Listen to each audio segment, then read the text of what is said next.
This Liberty Sports Update is brought to you by Beacon Credit Union. VCU is a very good team, and they've kind of been the top team in the state of Virginia the last several years. And credit to Jody and her staff. They're just a well-coached team, and they don't make a lot of errors, and they force teams to, put some pressure back on them. But obviously we weren't able to do that as best we could. We did some really good things offensively. We did some good things defensively. We just didn't pull it together.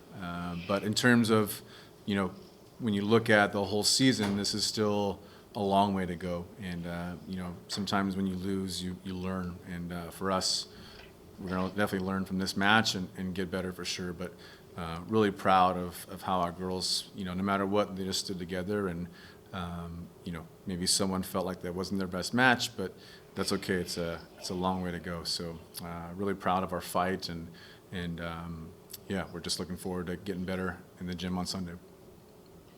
We talked in the fall about the opportunity to play here.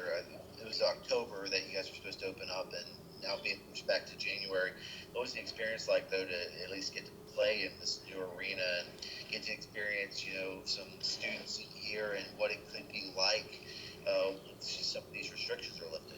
Yeah, well, thank you so much, Flames Nation, for coming out. Even though it's 250 fans, it felt like a lot of people, and it's a way different experience than being in Vines, where 500 fans in a 12,000 seat arena feels like no one's there. But 250 fans in a 4,000 seat arena, it felt like it was a lot of people. So thank you guys for coming out and supporting us. And we're just excited to finally play a match. It's been over a year since we played the last match, and for it to be with the Terraflex flooring, that we have. And, even VCU before the match was like, man, this is an awesome, volleyball venue, and you guys are so lucky to play here. I think just reiterating that to our girls, just to be, grateful, just to have an attitude of gratitude, and just to feel like they're blessed to be here. So, they were excited to get on the court, and maybe a little jittery. It's been a while since we played. So, again, we'll bounce back and we'll be okay. How much did VCU's size around the net affect the turning points of this game? It seemed like they got several key blocks that ended some momentum you guys had and allowed them to kind of settle back in and get on runs themselves. Yeah, she's got some athletes, on the front line there, but it didn't help the fact that we didn't put any pressure on them, and we were just sending over way too many free balls, and we weren't putting pressure, in transition or out of system. So it felt like they were always in system, and the setter didn't have to move that much. And so anytime you do that, it's really hard defensively to play behind it, regardless of how tall or short they are. So I think we could have put more pressure on them, one, from the service line, but then two, out of system and in transition. Yeah, that third set, you guys did put a little bit more pressure on them to open it. Didn't allow them to go on the runs that they had in the first two sets. How key was that? And then what did they do late in that third set that put the game away?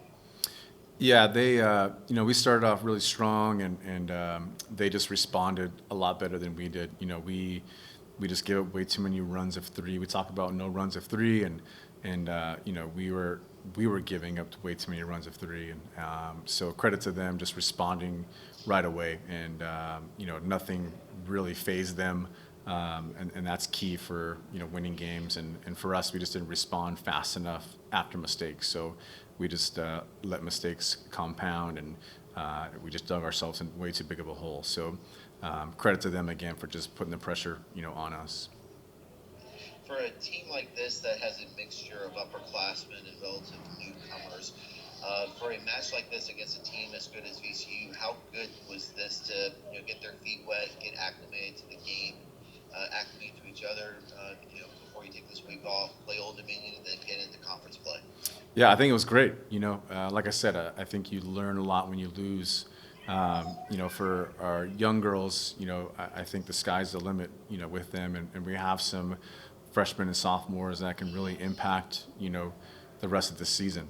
So I know that they're going to bounce back from this, and maybe they're a little too hard on themselves, and they want to perform a lot better, and they're probably beating themselves up as we speak. But ultimately at the end of the day, we're playing for an audience of one, and we just need to keep that as our perspective.